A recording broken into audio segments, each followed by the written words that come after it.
If you'd asked me 6 months ago if I trusted my girlfriend, I would have said yes without hesitation.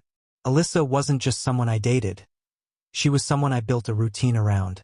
Thursday night takeout and Netflix, Sunday brunch at her favorite diner, late-night walks through our quiet Ohio neighborhood.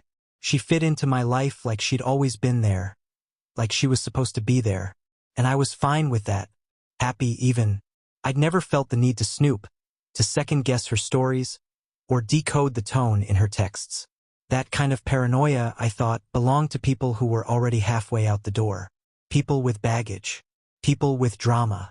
That wasn't us. Or at least, that's what I kept telling myself. Until it started creeping in, little by little, like water under a locked door. It didn't begin with some giant red flag. It never does. At first, it was just small shifts. Subtle. Innocuous. She started texting more when we were together, turning her phone slightly away from me, not obviously, but just enough to notice.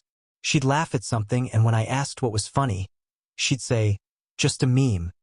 Or, "You wouldn't get it. It's from work." There was always this gentle pushback when I'd ask who she was talking to. Not defensive, not exactly, but dismissive. Brushing it off like I was being silly or too needy for even noticing. I told myself not to overthink it. That we all need a little privacy. That maybe I was being dramatic. But that's the thing about instincts, they don't care about logic. They don't shut up just because you want them to. Then came the night that changed everything. Jared, my longtime friend and coworker, was hanging out at my place, swiping casually through Tinder like it was a minigame to pass the time while the pizza was in the oven. He wasn't even trying to find a date, just joking about bios and weird pictures. And then he froze. "Dude, isn't this Alyssa?" he said, his voice low, unsure. I turned and saw the screen. I didn't want. She froze for a second. A flicker of something flashed across her face. Shock? Maybe, but it vanished almost instantly. She laughed. Hard. Like I just told the dumbest joke she'd ever heard.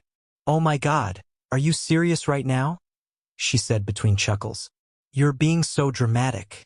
That thing's ancient. I probably just forgot to delete it." I didn't smile. I didn't flinch. I just looked at her, steady and calm, which seemed to throw her off more than anything. "It said you were active 1 day ago," I said, still calm, still trying to leave space for some explanation. "That's why I'm asking."